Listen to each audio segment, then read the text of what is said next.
Hoje nós vivemos uma sociedade onde o espetáculo é algo celebrado, é algo esperado, inclusive. Porque normalmente o espetáculo ele tem a ver com a busca de views.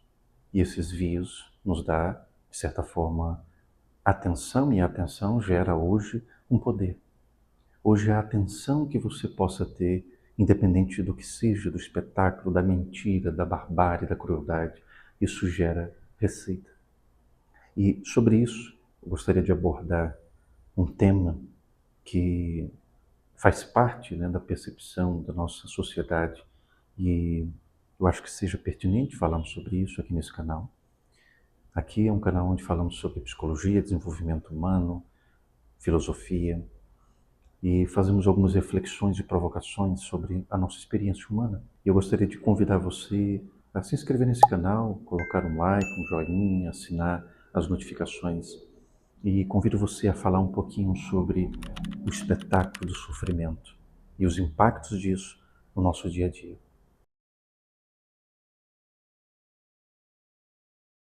E o espetáculo do sofrimento não é algo novo, não é algo do século XXI. É algo que atravessa as gerações, a história humana. E isso me traz uma referência a um livro muito interessante, meados do século XX, que é um livro de um filósofo francês chamado Michel Foucault. E esse livro inicia o relato de uma situação extremamente cruel. O nome do livro é Vigiar e Punir, e ele começa com a história de um suplício. Vigiar e Punir é um livro que vai tentar retratar a história de como os presídios, as prisões se desenvolveram, como que na história humana nós fomos mudando a forma como nós punimos os seres humanos. E começa com a história de um suplício. O suplício, na compreensão que o Michel Foucault traz, era uma representação da barbárie institucionalizada de como poderíamos punir um ser humano, compreendendo também o nível de crueldade daquilo que o outro fez. No caso, ele vai narrar a história de um parricídio, é uma pessoa que matou o pai ou a mãe, se não me engano. O suplício é uma forma de você morrer inúmeras vezes. É a extensão do sofrimento ao absurdo. Isso acontecia em praças públicas, isso acontecia como um evento, como se fosse uma situação para você estar lá comendo pipoca, assistindo aquilo. Obviamente, isso durante um tempo, né, foi uma forma no qual os seres humanos compreenderam de como podemos punir também de forma proporcional à maldade que alguém poderia fazer em sociedade. Ou seja, a nossa sociedade ela estava buscando meios de se autorregular e uma dessas formas de se autorregular justamente é encontrar formas pelas quais a punição para atos inapropriados ou inaceitáveis na sociedade poderiam ser punidos. A questão é, hoje, quando nós falamos sobre o espetáculo do sofrimento, nós estamos falando de uma perspectiva que ganha dimensões colossais. Podemos ver hoje o sofrimento, seja situações de maus tratos, de abuso, de pessoas, de animais, e que muitas vezes, na verdade, isso passa por uma grande dificuldade em relação ao processo punitivo. Quando olhamos aqui na percepção do Schopenhauer e abordando o conceito, né, da vontade de viver, e às vezes a crueldade, ela pode ser uma das formas de simplesmente se autoafirmar o próprio ego. Então, uma pessoa que demonstra um comportamento cruel, muitas vezes pode simplesmente estar tentando ter uma autoafirmação daquilo que acha que é perante a sociedade.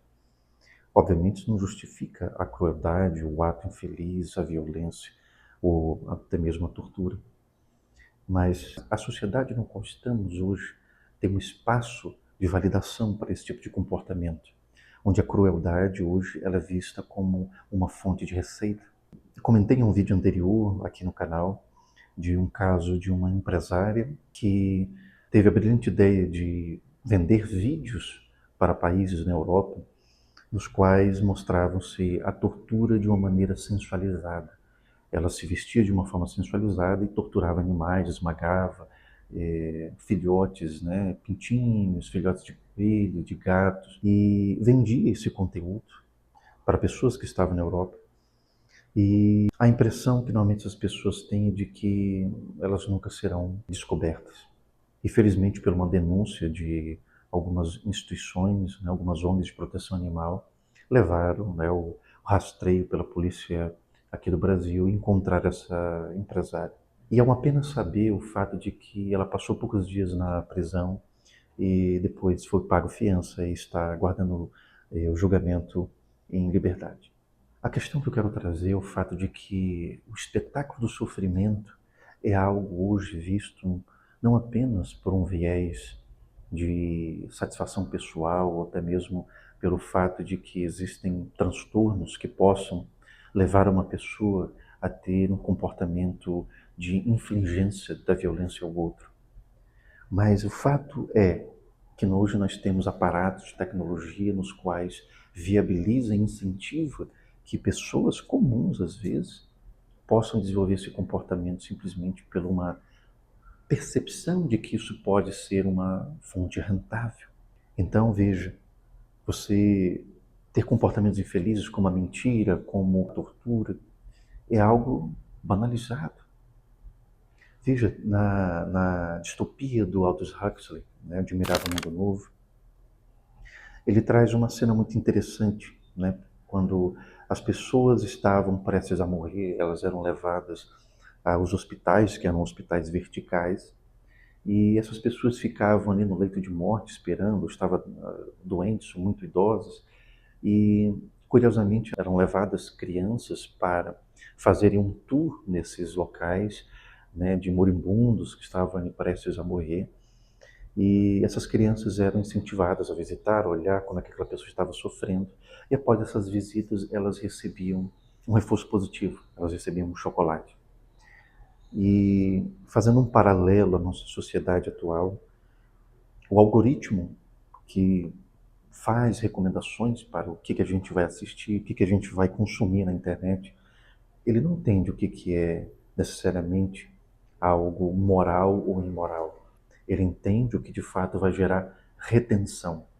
E a retenção da atenção, isso equivale ao que? A algo que gera um poder. Então a retenção da atenção é algo que gera um poder para aquela pessoa que está produzindo um conteúdo. Infelizmente isso não gera, por exemplo, critérios tão específicos pelas mídias sociais para filtrar determinados conteúdos e até mesmo plataformas que aceitam indiscriminadamente qualquer tipo de conteúdo a serem expostos e até mesmo colocados como produtos à venda. Isso me traz à tona o fato de que o estímulo a estarmos sempre consumindo, vez ou outra, você pode abrir ali o seu Instagram ou até mesmo o seu Facebook e você pode ver vídeos de violência, vídeos de pessoas estando reagindo a um assalto e matando talvez ali o assaltante, ou pessoas que estão infligindo tortura diante de qualquer tipo de situação que apareça no nosso convívio social. E aquilo, em seguida de você ver aquele vídeo, você pode ver uma coisa engraçada. Então é o mesmo efeito que a gente vê lá no livro Admirável Mundo Novo, né? De você ver um moribundo, você vê uma situação de extrema violência ou até mesmo, né, de crueldade, em seguida você receber um reforço positivo. Então, como que o espetáculo do sofrimento ele tem tido um papel importante na difusão das mídias sociais e como isso, né, pode estar influenciando também a formação do nosso caráter, a formação da nossa identidade e a expectativa que possamos ter sobre o que é aceitável ou não nas nossas interações sociais.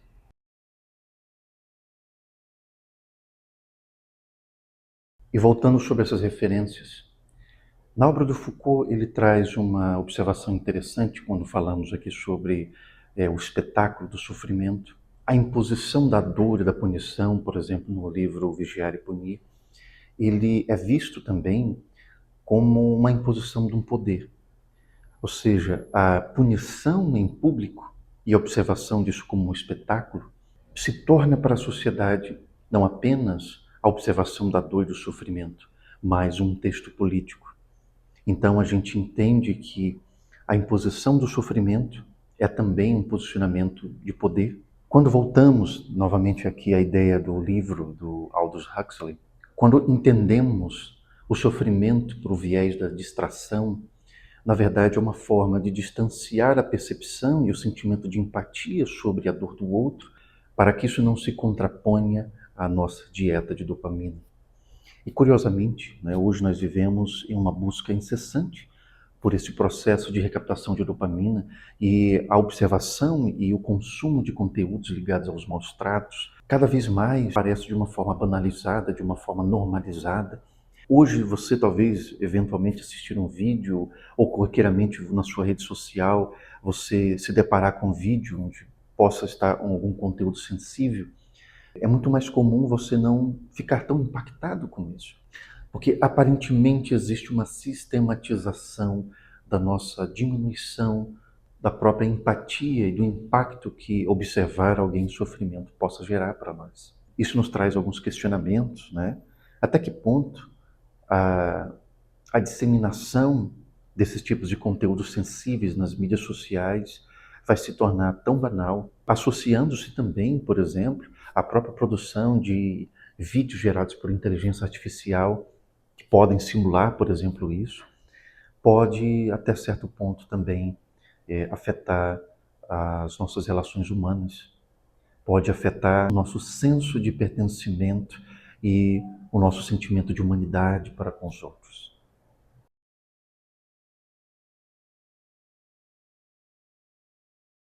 E observar esse fenômeno pelo viés da cognição social, podemos entender que o processo até mesmo da teoria da mente, quando alguém está impondo o sofrimento e a dor no outro, como uma forma de gerar um espetáculo, a própria teoria da mente ela vai ser subtraída e o nosso córtex pré-frontal, que normalmente é responsável pelo controle inibitório tanto da impulsividade quanto da agressividade, também passa a ser afetado. Considerando os nossos aprendizados de comportamentos sociais e quando nós vemos esse tipo de conteúdo sensível sendo disseminado, e pela abordagem, por exemplo, da teoria social cognitiva de Albert Bandura, ele traz o conceito interessante de desengajamento moral. E esse comportamento de desengajamento moral normalmente é aprendido pela observação de uma figura de referência. Então, por exemplo, hoje nas mídias sociais, pessoas que se comportam dessa maneira acabam tendo status de pessoas de referência. Por mais que isso seja um absurdo. No exemplo dessa empresária que vendia esses vídeos, em suas redes sociais, que após a Polícia Federal descobrir seu paradeiro, ela fechou, né, a página no Instagram, Facebook e outras páginas, outras mídias. Ela se portava como alguém dominadora, como uma pessoa que tinha um poder de impor a dor. E inúmeros outros se comportam dessa maneira. Olhando nessa perspectiva, nós entendemos que a disseminação de comportamentos como esse pode ter um impacto destruidor na formação do nosso caráter, da nossa identidade. Imagina você se deparar com crianças que possam estar crescendo assistindo esse tipo de conteúdo, mesmo que sem a permissão dos pais, e cada vez mais se torna comum crianças ter acesso a conteúdos que não condiz com a idade delas. Então isso traz esse questionamento.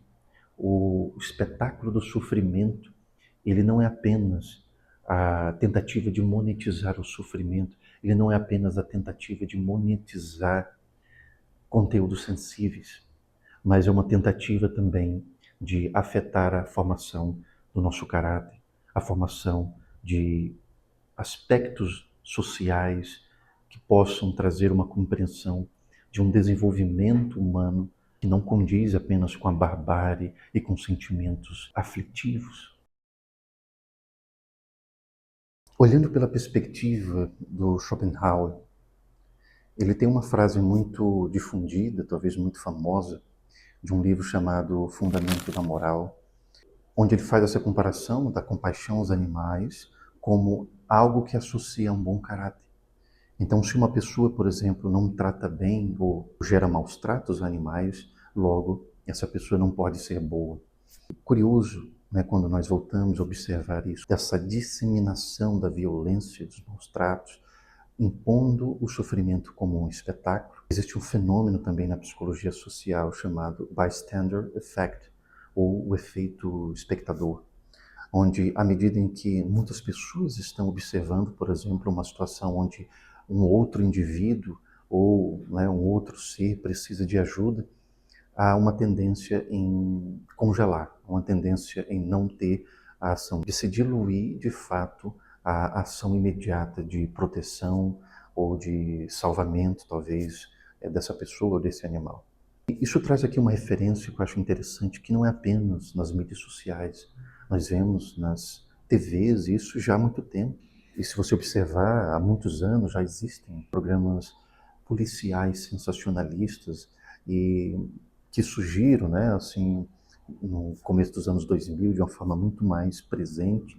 Isso lembra inclusive um filme da década de 90 que chamado Assassinos por Natureza, onde um casal comum tem, né, um comportamento ali disruptivo e começa a cometer diversos assassinatos. E existe lá um personagem, né, que é inclusive interpretado pelo o Robert Downey Jr., que é o que fez o Homem de Ferro, e ele é um repórter que vai se alimentar, ele vai tornando aquilo um espetáculo e aquele casal que está cometendo diversos assassinatos passam a se tornar celebridades, amadas ali pelos espectadores. E como isso gera um efeito social de degradação da nossa própria evolução humana enquanto capacidade de olhar o outro de uma forma acolhedora, de uma forma empática.